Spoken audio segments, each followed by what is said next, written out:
अहिले चाहिँ दिनको करिब 12:15 बजेको अवस्था छ। म यो पुर्खाले यो अखण्ड नेपालको रक्षार्थ आफ्नो खुन पसिना बगाएको एउटा ऐतिहासिक धरोहर जुन चाहिँ मकवानपुर जिल्लाको यो चिसापानी गढीमा छु, जुन गढीबाट नेपालकै सबभन्दा ठुलो तोप काली तोपले ब्रिगन्जसम्म चाहिँ मार गर्थ्यो भन्ने चाहिँ भनाइ छ। त्यो सत्यता छ। काली तोप अहिले पनि यहाँ छ। विगतमा यहाँ नेपाल आर्मीको ग्यारिजन गणले यसलाई सुरक्षा गरेर बस्ने अवस्था थियो। अहिले चाहिँ यहाँ नितान्त आर्मीले छोडेर अहिले सायद एकजना पुजारी हुनुहुन्छ अरे, त्यहाँभित्र चाहिँ फोटोसोटो खिच्ने पाबन्दी थियो। मसँग चाहिँ यो ऐतिहासिक धरोहर मेरो त्यो युवावस्थाको एउटा एकदमै स्वर्णिम काल, त्यसमा चाहिँ एकदमै नाता जोडिएको ठाउँ हो यो। हामीले सातबानी चन्दवनबाट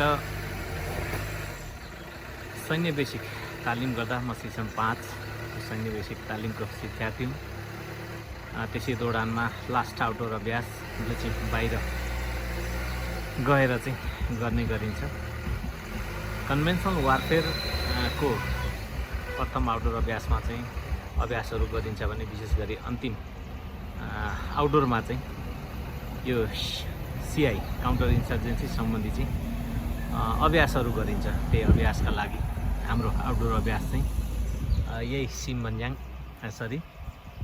यही जुन अहिले हाम्रो चिसापानी गढी छ योभन्दा थोरै माथि, त्यो पनि बाटोकै छेउ पर्छ, त्यहाँ चाहिँ भएको थियो। र त्यो अवस्थामा हामीले यो पुर्खाको धरोहर जसले चाहिँ यहाँ बसेर आफ्नो खुनहरू बगाएर दुश्मनबाट देशलाई चाहिँ रक्षा गर्नुभएको थियो, त्यो धरोहर चाहिँ हामी भिजिट गर्नलाई सबै टोलिएर आएका थियौँ। नजिकै थियो हाम्रो जो आउटडोर, अलिकति माथि एउटा फुटबल ग्राउन्ड जस्तो छ, त्यही ग्राउन्डमा हामीले चाहिँ त्यो 3 दिनको चाहिँ आउटडोर अभ्यास गरेका थियौँ। आज त्यो 56 सालको कुरो, आज करिब 83 सालमा आज यो ठाउँमा आउने चाहिँ एकदमै शुभ अवसर मिल्यो। यो एकदमै त्यो युवावस्थामा जोडिएको यो याद, यो ऐतिहासिक धरोहर, त्यसैले पनि मेरो लागि अचम्मै चाहिँ महत्त्वपूर्ण ठाउँ छ यो। आज यसलाई देख्दाखेरि यो ठाउँमा आइपुगेर यो भिडियो छायाङ्कन गरिरहँदा मलाई त्यो 18-20 वर्षको लक्का जवान त्यो बेलाको समय एकदमै ताजा भएर आयो। ती यादहरू, ती स्मृतिहरू एकदमै ताजा भएर आए। यी परिवेशहरूलाई हेर्छु, यी डाँडाकाँडा भीमफेदीका, यी सबै हामीले त्यो अवस्थामा सैनिक जीवन सुरुवातीको अवस्थामा नाचेका डाँडाकाँडा हुन्, दुःख गरेका डाँडाकाँडा हुन्, जुन अहिले पनि यो एकदमै गगनचुम्बी डाँडाहरू छन्, जसलाई अहिले तुवालो र कुहिरोहरूले त्यसै गरी आफ्नो बादलुको घुम्टोमा लुकाएर एकदमै स्वर्णिम स्वर्गको प्रतीत गराइरहेको छ। यस्तो राम्रो ठाउँ छ यो। भविष्यमा अब कति वर्षपछि जुट्छ होला, यही एकदमै स्वर्णिम समयलाई कैद गर्नको लागि एकछिन विश्राम बसेर यसलाई चाहिँ कैद गर्ने चाहिँ जमर्को गरेँ।